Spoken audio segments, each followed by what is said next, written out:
ச்சீ, நிறுத்துங்க சார்.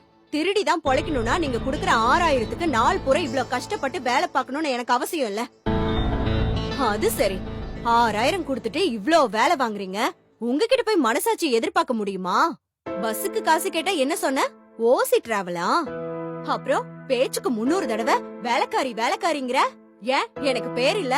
நீயும் கூட தான் ஒரு கம்பெனிக்கு வேலைக்கு போற. அங்க நீயும் ஒரு வேலைக்காரன் தானே? உன்னை வேலைக்காரன்னு கூப்பிடலாமா? என் கையால சமைச்சத சாப்பிடுவீங்க. ஆனா நான் சோர்த்தீங்க தனி தட்டு தனி டம்ளரு. அதையும் உங்க தட்டு பக்கத்துல வைக்க கூடாது. வீட்டு வேலைக்காரங்கன்னா அவ்ளோ இலக்காரம்.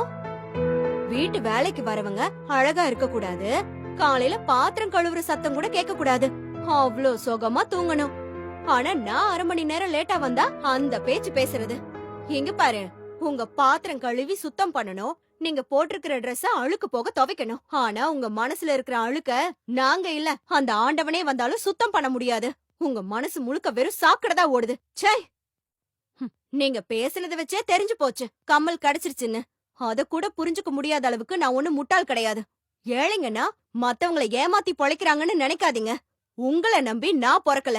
இந்த வேலை இல்லனா எனக்கு 1000 வேலை. காசிமேடுக்கு போய் மீன் வாங்கிட்டு வந்து தெரு தெருவா கூவி விப்பேன். பொழைக்க 1000 வழி இருக்கு.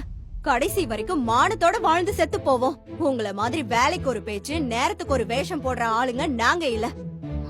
வர சாம்பார் தாளிச்சு வச்சுட்டேன். உப்பு சேர்த்தே போட்டிருக்க. நல்லா சாப்பிடுங்க.